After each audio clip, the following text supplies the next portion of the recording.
easy. But experiencing it is. iRacing puts you in the driver's seat with the industry's leading sim racing game. Drive on laser scan replicas of the greatest racing circuits from around the world.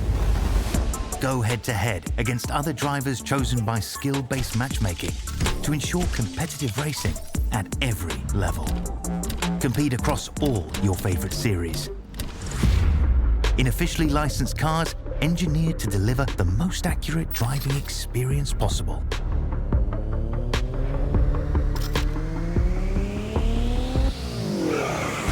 Join a race or host your own with players from across the globe. Race against the computer or in a league with friends. Feel the thrill behind the wheel. Visit iRacing.com.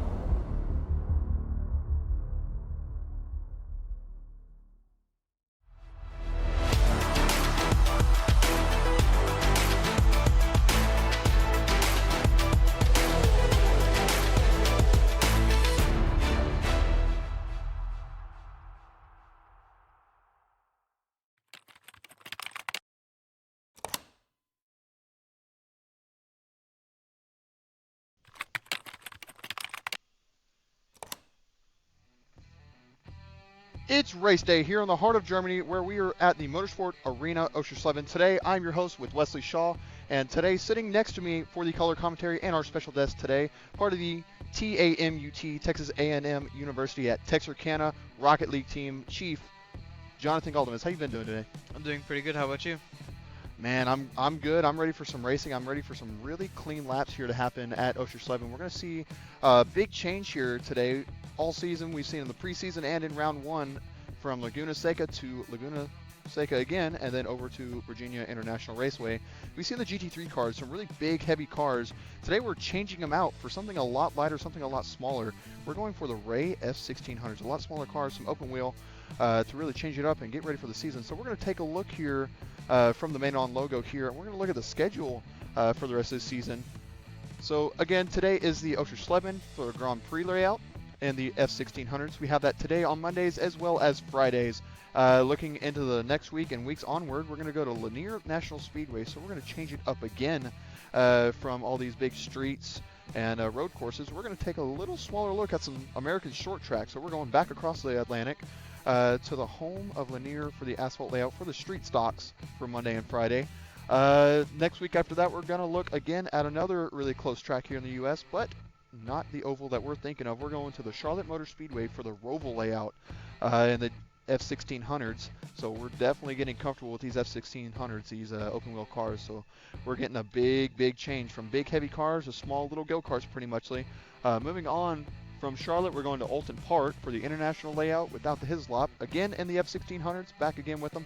To close out the season, we're going to go back again with Alton, then to South Boston Speedway and Summit Point Raceway. We're going to take a look here at a qualifying lap while they are getting ready here. Get aboard Marco, one of our lead qualifiers here.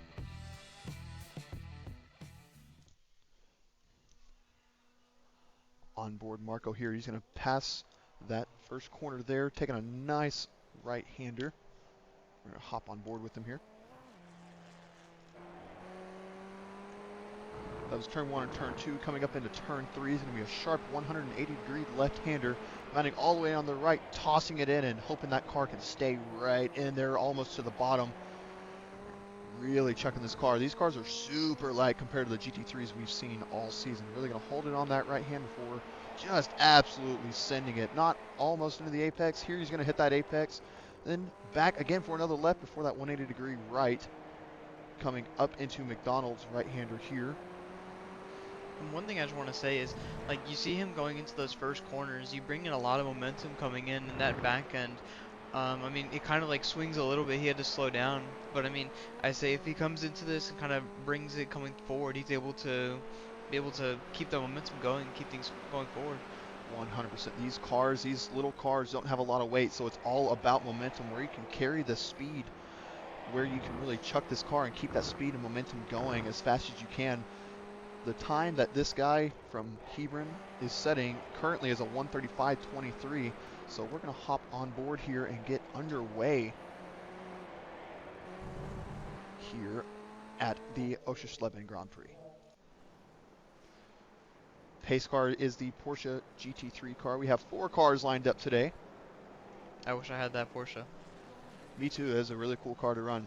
So leading today, you have first set of Science Academy with Axel. You have second place Marco from Hebron. You have third place Cy. Fourth place Ridge Point.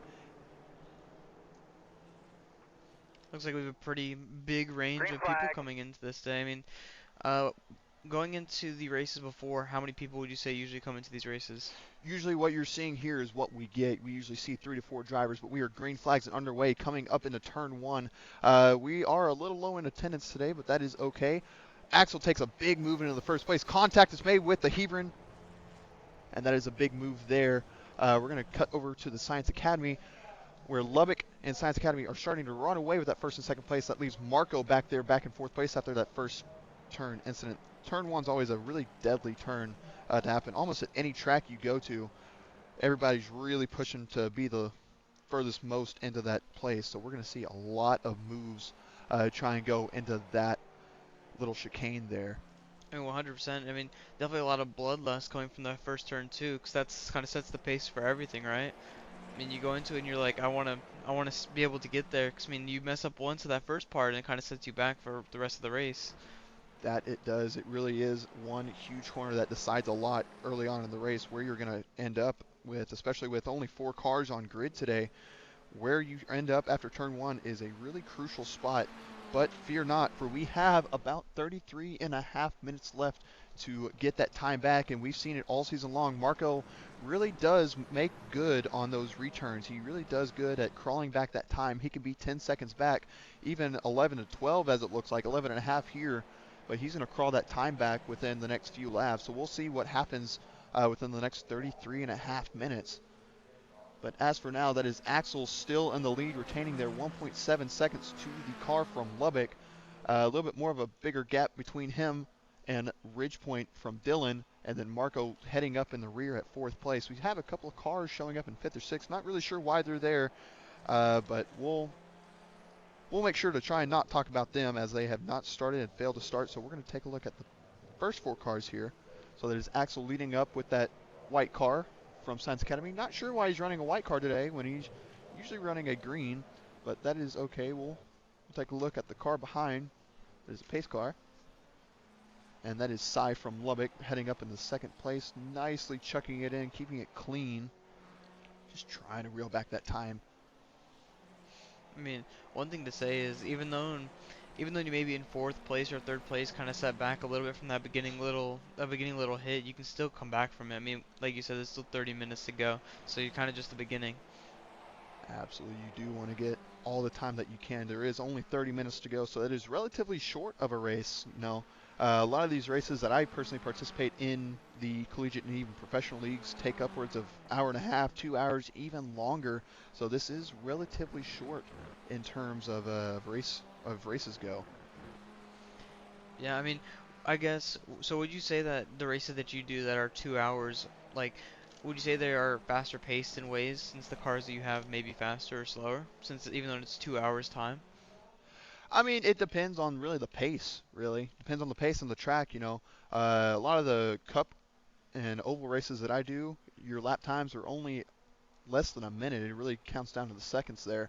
Like Chicagoland, your lap times are usually sitting about 30 to 40 seconds compared to big road courses like this at Oschersleben when you're a minute and a half just for one lap. So it's a lot slower in terms of pace, but a lot faster in terms of strategic thinking. You know, you got a lot more corners to worry about. When you're doing oval, you only got 4.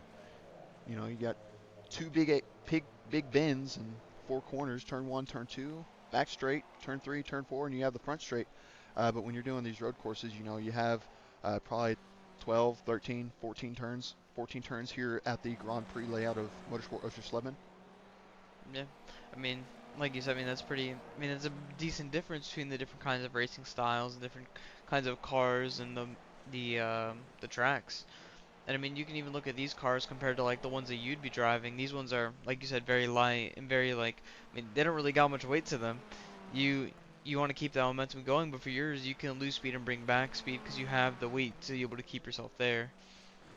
That is true. In NASCAR, you're running these cars that weigh probably 3 to 4 or 5, even 5,000 pounds, compared to these little uh, Formula Fords, these F1600s that weigh probably 12 or 1,300 pounds. You're losing a lot of weight for a lot of momentum, getting a little bit too much momentum there for the car from Lubbock. Really almost spinning it. Like I said, these cars are a lot lighter, so you really got to keep that momentum going, and that momentum almost sent him off the track there. So that's going to lose him a bit more time to the Science Academy car. So he's really going to have to track down that time. We can see in the back, we see Marco has already crawled back a good bit of distance here. You can start to see him now only a couple seconds away from the Ridgepoint Mobile. Mhm. So he's really calling back that time. Like I said earlier, he's really good at getting that recovery drive going. So maybe this is just an early season thing that he's going to get trouble in the mid-pack, and then he's going to start busting it out later into the season and start looking at more wins. He's gotten close all season long, but he's just barely missed out. Our returning TexSEF iRacing champion, you saw him in the TexSEF Undisputed last year at Baylor University. He won the 2025 fall and spring season, really bringing it home really strong all season long. But this season, his farewell season, his final season, the senior to go, is really having a lot of trouble getting his name out there this season. You've seen him second, third, and even fourth at some places. So he's really on that big recovery drive. He's really going to have to fight for those points here in the spring semester here as well. He took it away a little bit into the fall, got really close. I think he did take it away on the championship in the fall, but Axel and Cy are really giving him a fight for this championship here this season. So we're just going to have to see if that turns out later on in the season, if he can pull it back and hold that championship title with an iron fist on his farewell season, or if this is going to be a little bit of a squeaker, a little bit of a quiet let go from Marco, if he's just going to sit here and train the guys from the back and let them run. We Mm. just don't know yet. This is only round 2 of 8. So we'll just see what happens. Almost ready for a move there. Really wanting to take a peek there into turn 1 and turn 2. I mean, just like we said at the beginning, right? Marco was 11 seconds from Dylan, but now we see the difference there. Like, matter of a couple laps, and he's right on his tail now. I mean, there's a lot of time that got made up in that. Just what was it, 5, 6 laps that happened. So I mean, 11 seconds time gets built past from that. So it's one thing that you get to see from that, and then there's also the gap between Dylan and Cy. It's a very big gap between them, and we'll have to see how much they were to build off of that too. We will just have to see where it turns out in the next 27 and a half minutes left in this race as Marco's slowly trying to get back that third place away from Ridgepoint. Thinking about making the move there into that chicane, gets really close all over the mirrors, really trying to make sure that he is there. Really try and force the Ridgepoint car to make a mistake where he can just slowly and calmly pass on through. But so far, the Ridgepoint has held it together strong. Yeah, I mean he's definitely holding his own on defense, keeping him off of you, or off of him, sorry. And and we have a move here from Marco taking the spot from Dylan. So now Marco's in third, Dylan's in fourth. Came off the track a little bit there, but he's able to get the attack on for the coming into that last turn. That is correct. Marco is through for the third place. He's going to start trying to work on the next Lubbock car, Cy, there in the second place. So we'll see what happens, where we turn up. We'll see how far he is. Looks to be about 6 seconds, and that is a spin from the car from Lubbock. That is a big accident there. We're going to see if we can take a look here with the replay cam.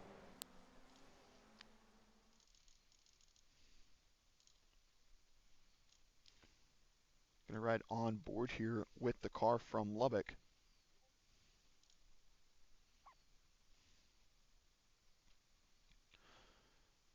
Nice chuck in and upsets the car. Just looks like it. Take a look from the suspension side. Looks like he may have just overloaded it a little bit, trying to check it in and keep that momentum going. So would what happened there be considered oversteer? That would be oversteer. That is when the rear end kicks out. And one thing I will say is, in the qualifying laps at the very beginning, we did see him kind of struggling with the oversteer in some of the corners. So he'd have to hit his brakes. So he didn't spin out in those qualifying laps a little bit. So it's definitely something that we've seen him struggling with a little bit to begin with, coming from the start.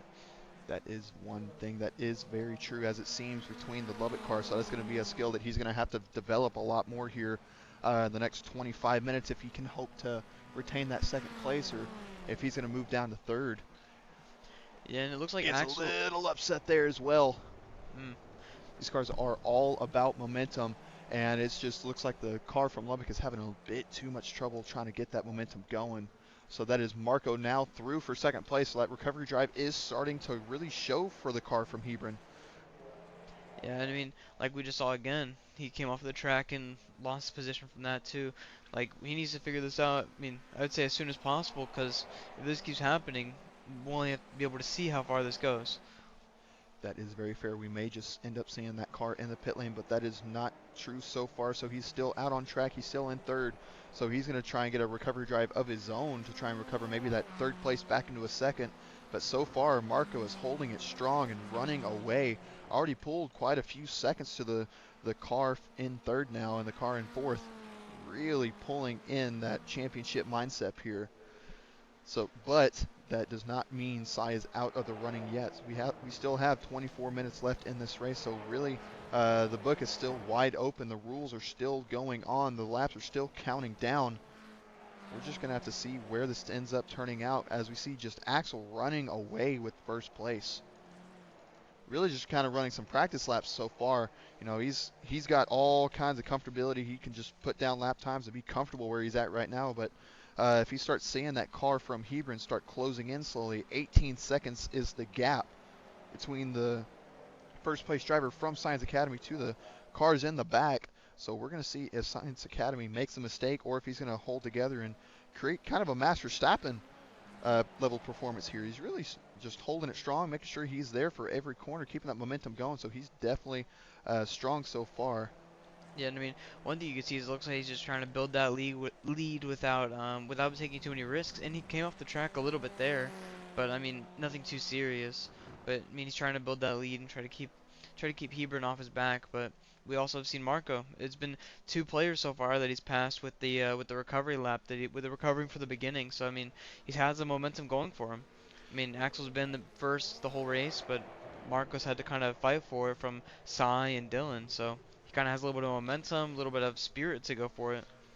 I think he does 100%, Jonathan. That is right. Marco does seem to have that promise and really seem to have that drive, really putting in a little bit better of a lap time so far. He was a little bit slower. That's Axel getting a little more outside for that last corner, really getting maybe feeling and seeing where that track grip is, maybe seeing the car from Hebron start slowly gaining. Gap was 18 and a half seconds, now gap down to 18.1, so that may climb down and that may get a little bit closer as the race moves on. We are not sure as it goes, but we're going to put you on board here for the car from Science Academy, really get you a feel of really what's going on in there, and we are going to be right back with you.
And we're back, and that was a lap on board with the Science Academy car of Axel running the lead and holding it down. Gap is now 20 seconds flat. Uh, as we kind of heard, Jonathan, you're the Texas A&M Texarkana kind of lead Rocket League player here. You brought it home all last season, almost undefeated, I believe. Correct. Running it with yourself and your two teammates, even three, having your spare sitting in there with y'all, being a really Yeah. big supporter. You've won last season, and you're working on this season. So really, what's it like to go from Rocket League to now you're broadcasting for the iRacing TexSEF series? I mean, I would say Rocket League similar in some ways. I mean, it's still cars, yes, but not necessarily racing. But we did have a pretty successful season last semester, going undefeated. Um, but I mean, hopefully we're able to bring it into this season too. Now that we're in Sun Conference. But I mean, I would say the difference between this and that. I mean, going from Rocket League to now broadcasting this is definitely a little bit of a difference. But I've been having some from lessons from Wesley on cars and how they all work and racing. So I've been able to learn my fair share from before this. So I would say kind of doing this will help me be able to learn even more about cars and the different things that I would like to learn from them. So it kind of just helps even more backing up with what I want to do. That is great. And just to let us know, we do Rocket League here in TexSEF. TexSEF being the Texas Scholastic Esports Federation. It is a non-profit held by teachers, run by teachers for students of all ages from middle school to high school. So anywhere from 6th to 7th grade all the way up to your senior year of high school, you have almost every esport imaginable to you. You have things like Apex, Overwatch, Rocket League, iRacing, chess, League of Legends, all kinds of different games, all kinds of different platforms, all available to you at an affordable and accessible way to get to you. Just check it out at texsef.org. That is www.texsef.org for any and all of your middle and high school esports needs. And this is the TexSEF iRacing League here. This is round 2 of 8, so we're still underway. We have just under 17 minutes left in this race, and right now, Axel from Science Academy is still holding it down. We're going to take a look at Marco trying to get some kind of a run and pull down that 21 seconds. Really, at this point in the race, it's just down to setting some good quality and practice times. Just some good space between all the drivers here. We're going to take a look back at the third and fourth place. Looks like something maybe going on between the two from Lubbock and Ridgepoint. Really close here, a lot better. About a second between the two cars. Ridgepoint taking somewhat of a look here, but going to back out of it too far to make anything stick. Yeah, I mean, I would say from the beginning till now, we see Axel kind of first place holding it down, right? Kind of, I guess you could say he's just like the dog of the race. He's just holding it down, keeping it going. And then we got Marco kind of clawing his way from fourth, making it now to second, trying to be able to close that gap. But so far, Axel's kind of just building off of it. Once Marco got to second place, Axel was about 18 seconds ahead of him, 17 seconds ahead of him, and now he's 22 seconds ahead of him, almost 23 seconds. So we've seen the gap kind of grow little bit by little bit. But and then we see here, I mean, from the beginning we saw Marco pass Sai from that little off-track incident that happened, and now, I mean, now we see Sai is kind of eight. I think he's about 8 seconds behind now from Marco, and now he's having a little fight with Dylan to see what Dylan can cook up there. So little by little, the whole race is kind of turned around from what it was at the beginning. That it has. Marco was going from second place, went all the way down to fourth with that big turn one spout going on. But really crawled it back into second. Sai still holding in third. So the order has now gotten back to how it started. Kind of went a little topsy-turvy there on the first lap, something that was really interesting to see. But now it's just kind of spread out. We're seeing the different ways each driver is going about, with Axel still being super aggressive, trying to put down whatever time he can and pull away from Marco. That way Marco can't have any chance at reeling back any time, because we've seen it all season. Marco is a really big recovery driver. He's been really good at getting that time back, but so far this race, Axel has been proving this as his stomping ground here in the flatlands of Germany. We are across the pond. We are not in the U.S. currently. We went from Laguna Seca out in California. That is Sai now shooting down, as well as Dylan shooting into the pits for their scheduled pit stop. This series does have one required pit stop. You must stop once during this race for new tire and new fuel, just to make this racing a little bit better. That is Marco also in the pit there. So that is the back 3 cars.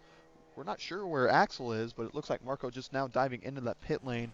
Axel's still out, but yes, we went from Laguna Seca in California. We went from the West Coast all the way to the East Coast in Virginia for the Virginia International Raceway Classic, and now we went across the Atlantic. So really working our way east so far. We started west, we worked our way east. Now we're across the pond in Germany, in Europe, for Oschersleben, for the Oschersleben Classic. So we're going to see this on Friday as well, same time, same place. For the same kinds of racing. We're going to see probably a lot closer racing on Friday. That is Axel going a little wide, still being super aggressive here, coming up into turn 9 and 10 here. That is Axel almost thinking about trying to go into the pits, but backside of it still goes for another lap. He may be trying to shoot for a pit, maybe a little bit later on, trying to get a little bit more gap going. That is about 31 seconds now between the Science Academy car and the Hebron car. A little bit bigger of a gap, about 45 seconds from the leader to Lubbock and Ridgepoint. So I would say one question that I have is why not Axel pit before everybody else? Because the thing is, if he pits before everybody else does, and everybody else are still on their weaker tires and weaker setup, wouldn't he be able to pit without them getting as much time? Because with newer tires becomes new grip and be able to maybe make faster times. That is a very fair assumption. That would be a very good idea to try and undercut the other drivers on the track, but so far Axel has been proving that the tires and the fuel has been good. It hasn't really treated him badly. He's been super aggressive, so he might think about trying to just overcut him. Really the strategy here for the back 3 cars was a little bit of an undercut, try and get a little bit better tires and some more fuel before him. Try and get that time back, but Axel now going to be stuck with an overcut. He's going to have better tires later into the race compared to the 3 cars now, so we'll just see where his strategy puts out. It's a little bit better of an idea to make an undercut, but that is not my judgment to make. I'm not in the car like he is.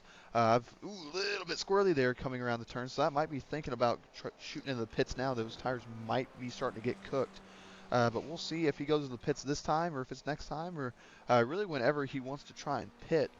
And that is him going into the pit now. So there's that overcut strategy 2 laps after. So how much time do you think he'll lose by going into the pit right now then coming back out based off of everybody else that's in the race? Like, 'cause right now he has about a minute and 6 seconds between him and second. I think by the time he comes out of the pits, he's going to get down to probably just about 30 to 45 seconds. So that's a good 30 to 45 seconds he's going to lose in the pits, getting for some new tires and new fuel and just getting back out on track. Not to mention that is Sai coming out on track that is getting his lap back, so he's going to get back on the lead lap. But that's going to lose a bit of time. He's also going to have to spend the next lap or so getting those tires back warm, getting the car back into its comfortable state, really just to get an idea of where the new tires are going to sit with him. So that does give Marco the advantage at the moment, really crawling that gap down. Trying to get whatever time he can. So we're going to switch over to Marco, get his time out. Marco going a little bit wide for that turn. All these drivers seem to be going a little wide coming up into turn 8, 9, and 10. Marco thinking about it, but that's turn 14 here. That sharp right-hander getting a little bit of dirt on track there, left over from a previous accident. Maybe went a little bit wide, but that is Axel now back out on track. That is Marco caught almost all the way. About 58 seconds, I would say. Probably crawled a lot back here. Yeah, I mean, I would say one thing that we did notice before everybody switched their tires was like you said, the grip. The more they use the tires, and you kind of see how they, like I guess you can say like, um, wag around on the track a little bit. So I mean, getting those newer tires does make sense for everybody, and I mean, maybe with these newer tires, we may see a new faster lap set by somebody else that isn't Axel. Because I mean, right now Axel does have the fastest lap right now of 1:33.306. So I mean, maybe we see somebody else kind of give him a run for his money. Maybe we've seen it all season long. Axel's just been dominating this season, really putting it to Marco that Axel wants to be the champion. He needs it. He is desiring for that championship. But so far, this is only the second round. So that is about less than a second now between the Hebron and Science Academy car. Having that undercut strategy really helped Marco, really putting him about a second away and really crawling it down from there. He really traded maybe just a little bit of tire life having fresher tires now rather than later. So that is Axel still on his outlap here. Axel now diving into the pits. Looks like he has a black flag for maybe speeding in the pits. That's a big, big problem because that leaves Hebron now in the lead, and that is Science Academy demoted down to second place to now serve a penalty. So do you mind telling me what happened there? Why he got a black flag and why he started pitting just now?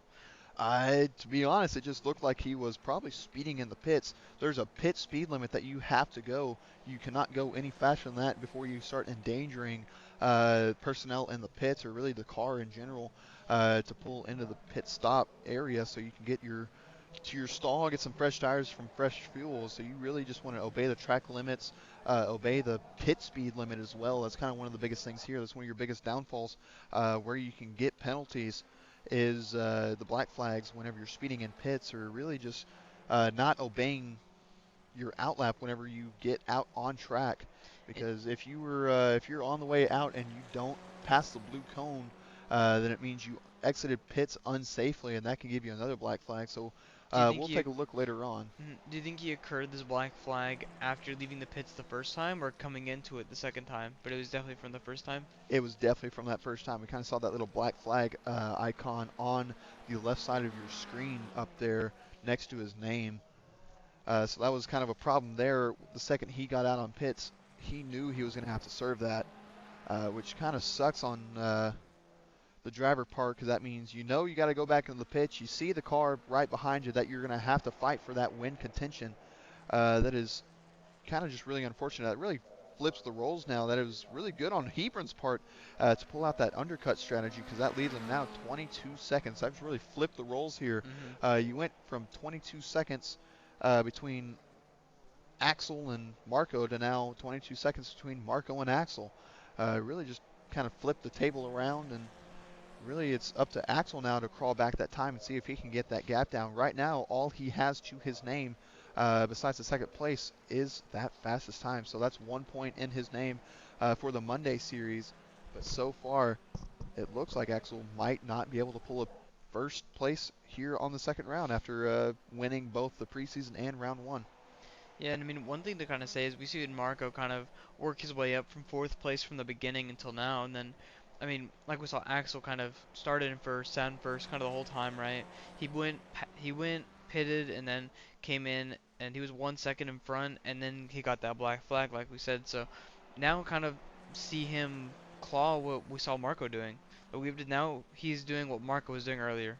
He kind of has to work for it now. I mean, not saying he didn't work for it before, but now he's really gotta show us that he needs it. 100% both drivers having experience with both sides of the shoe on each foot. Marco did start in second, had that first turn one, lap one incident where he went all the way down to fourth and crawled it back into second. Then that incident with Axel getting that black flag really kind of flipped the table around. They went from less than a second between each other, having a really close fight, to now having about 20 seconds between them. So really, I know Axel's absolutely upset. He is probably really angry that at himself, really, more than anything, for getting that black flag and having to serve it, just because he did it to himself, and now he took himself out of contention for the moment. Gap is 23.2 seconds, so the gap's only grown a little bit. So that leaves Marco really hankering for that lead. He's got to be absolutely ecstatic to go from second to fourth and now crawl his way back a bit to first, really without having to do a whole lot of fighting with the leader itself. So now he's just going to try and put laps down, really just get comfortable and make sure he can hold that lead and hold that gap. Because if he can hold that gap for the next 4.5 minutes, which it looks like it will be, it looks like Hebron might be able to pull in a win here after his kind of dry spell for the first preseason and first round. So round two just might go to Marco. Hey, can't speak too early though. We gotta see it all the way through. I mean, right now we see Axel right there in second place, kind of just trying to build that back. But one thing to kind of think about is there is Dylan behind him, and Dylan definitely isn't happy about what may have happened earlier about getting passed by Marco and everything like that. So kind of have to watch out for him to see what he can do to Axel coming up forward. Because I mean, he's really not that far out. He's only 7 seconds out. So there's definitely that chance that he can kind of build off of that and show us what he's made of.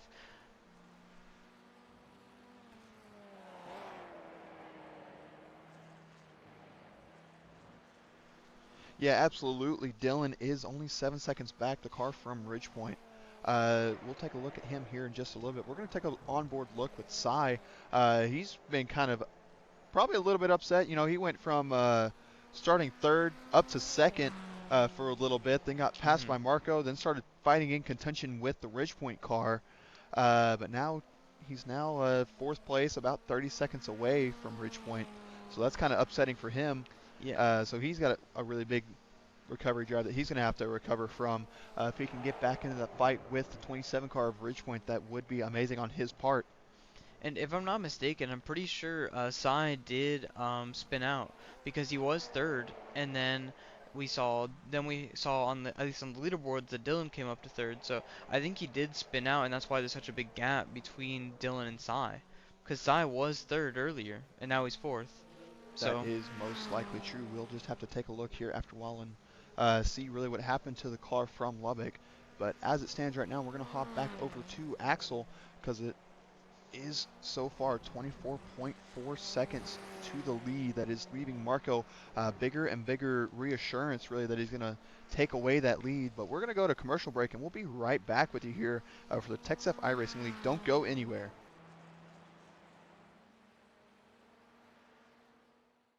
Isn't easy, but experiencing it is. iRacing puts you in the driver's seat with the industry's leading sim racing game. Drive on laser scan replicas of the greatest racing circuits from around the world.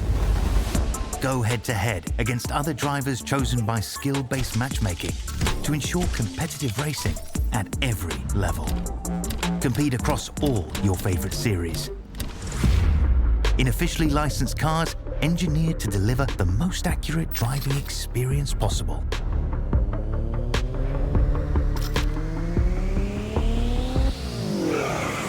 Join a race or host your own with players from across the globe. Race against the computer or in a league with friends. Feel the thrill behind the wheel. Visit iRacing.com.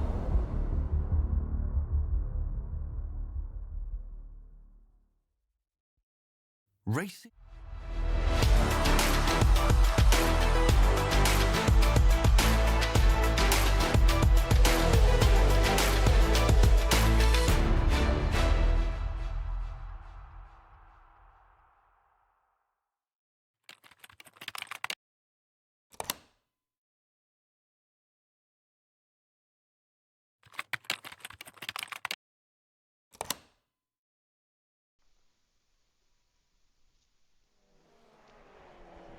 Welcome back. We have just less than a minute here, and we're going to put you on board with the leader of Marco and really let you experience the last lap here.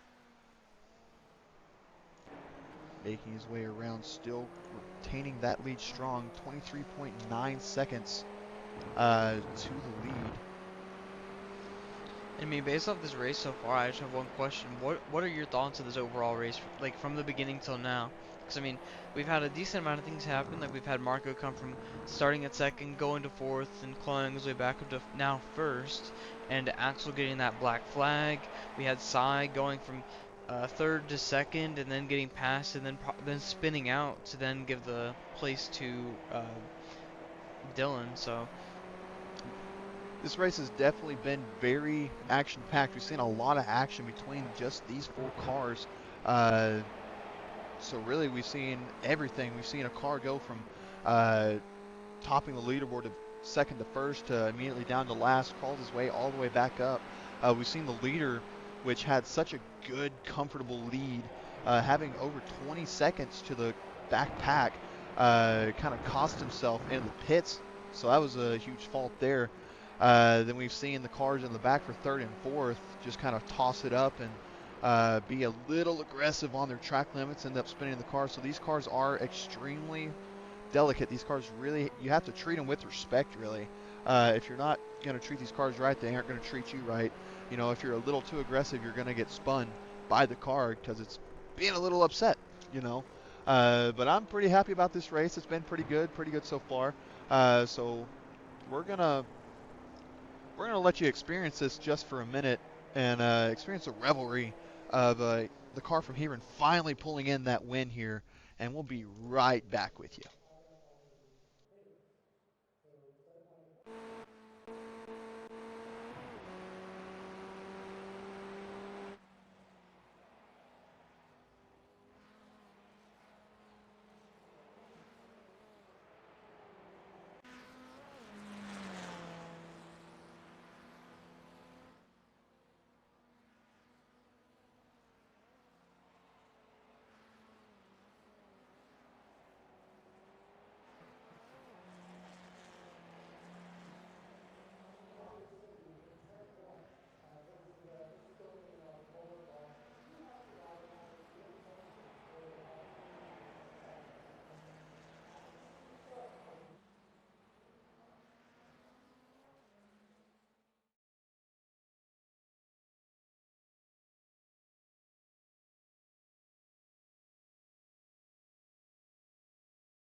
All right, and we're back. We have Marco standing by, waiting for his winning interview. Marco, that was a great win, man. You saw a lot of action here. You went from starting second down to fourth, really, after that turn one battle. Then you crawled it all the way back up to second, and then had a little bit of a fight going on with Axel just for him to dive back into the pits because of a black flag. Looked like a speeding in pits, really. How were you feeling all race, man? Well, it definitely started off rough, I'll tell you that much. Getting punted in, or not punted, but getting a little sideways in turn one, definitely brought my mental down a bit, but I'm happy that I was able to recover and quickly get past Dylan and Sai again. And after that, I mean, I was so far behind Axel that I just decided I'm just gonna get in my groove. I'm just gonna finish the race, hope for P2. I mean, his pace was just insane. I think it was close to a second faster at one point. So yeah, I just kind of got into a mental space of just cruising it to the end, and then obviously the pit incident happened. I'm not quite sure what happened there, but I'll definitely take the points. That's for sure. 100%. We definitely saw a lot of emotion changes going on. It definitely looked like you got a little bit mad after that turn one, but you definitely got your head down. You started putting those laps in. You crawled back from about 22 and a half seconds down to about 17. Then that deal with the pits went on. We're still not sure either really of what conspired there. We'll take a look and we'll determine that later after the race. But Marco, at what point did you really just kind of get comfortable with that lead and start running away with it? Well, as soon as I got close to, I mean, I saw Axel right in front of me after my outlap. And on that lap, seeing how fast I was catching him, I was a little skeptical of what was happening. And then I saw him dive back into the pits. And after that, I knew it's going to take him a while to get back out there. So I just got in the mental space of just bringing it home and taking it nice and easy. And that's exactly what I did. Absolutely. And speaking of nice and easy, this is your first win of the spring 2026 season, season six of the TexSEF iRacing League. So we're going to let you go and have fun and enjoy that lead. Really enjoy your first win here of the season. You know, you're the returning TexSEF iRacing champion. So we'll see just what happens over the course of the season, really where you turn out and what ends up happening. So thank you so much, Marco. Thank you. That was our leader and race winner, Marco West Vanderhuizen. So he's going to go enjoy his lead. He's going to have fun, and we are going to see you next time at the same place, same channel, same time on Friday for the same racing. Check it out here at TexSEF1 on Twitch or TexSEF iRacing. We'll see you next time. Isn't easy, but experiencing it is. iRacing puts you in the driver's seat with the industry's leading sim racing game. Drive on laser scan replicas of the greatest racing circuits from around the world. Go head-to-head against other drivers chosen by skill-based matchmaking to ensure competitive racing at every level. Compete across all your favorite series. In officially licensed cars, engineered to deliver the most accurate driving experience possible.